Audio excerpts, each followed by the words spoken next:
মেয়েরা যারা মাথায় কাপড় দেয় না, বিশেষ করে মেয়েরা হিজাব যারা করে না, কিয়ামতের ময়দানে এই মেয়েদের এক একটা চুল এক একটা সাপ হয়ে তার শরীরে তার মাথায় দংশন করতে থাকবে। নাউজুবিল্লাহ।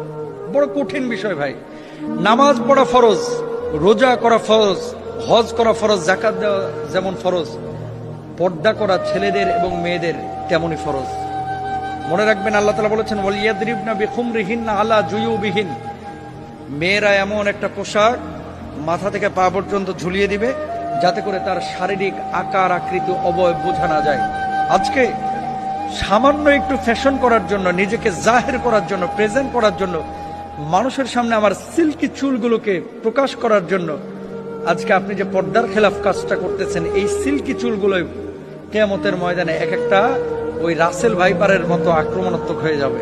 এই চুলগুলো আপনাকে মাথার উপরে দংশন করবে। কেন আমরা বুঝি না? ছেলেরা এবং মেয়েরা দুপক্ষকে পর্দা করতে হবে, চোখটাকে অবনমিত রাখতে হবে।